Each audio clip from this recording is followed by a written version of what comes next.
Finn, holistic exercise and lifestyle coach, and today I've got my slide board out here and I'm going to show you some different lunge activities, primarily like in the frontal plane for the most part, but a lot of people don't like lunging, or they say lunging hurts or that sort of thing. If lunging hurts, it's typically because people aren't strong enough or flexible enough to do it, in which case look for some of my other videos or reach out to me and ask questions. But a lot of times the things that are hard for us are the things that we really need to work on. So a lot of my clients, they come to me because I challenge them in saying, come on, let's do, this activity. And even though that activity is kind of hard for them, I progress them up to that, and then I get them to where they are capable of doing it better, and then we can progress it even more. And they still may not like the activity a whole lot, but they appreciate the fact that in life they feel better. So like my clients that are in their late 60s that can lunge and come all the way down onto one knee and get all the way back up from the floor, they enjoy the fact that they can do that and most of their friends can't.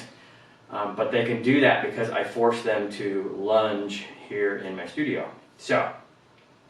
So we can add variety to our lunges and in some ways make our lunges more challenging and more unstable with a slide board. So I'm going to stand on the side of my slide board with my foot on the floor so that my right foot has traction on the floor.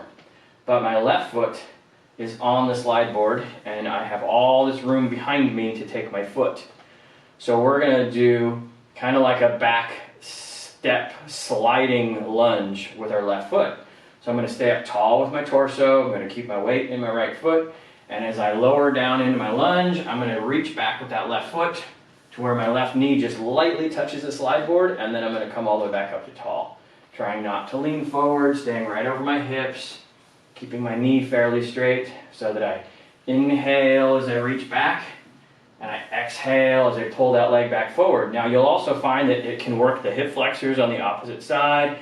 You're going to get much more activation in the glute. So you're going to work your glute and you're going to work your hamstring on this right leg a lot more because you are actually pulling your hips back underneath in front. So this is great for you people that play sports or sprint, because that's that driving motion that you end up getting when you are accelerating or even at top velocity.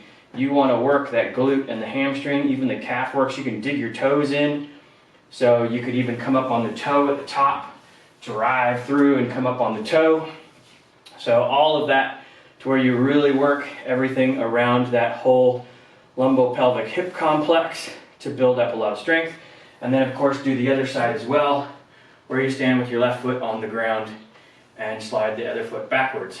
Okay, so great way to strengthen up your lunges. One other little point, you could also go at a little bit different angles. So at times I'll turn a little bit away from the camera, and so instead of going directly straight behind me, because especially in sport and in life, not everything is like straight ahead or anything else. So we could go at a little bit of an angle.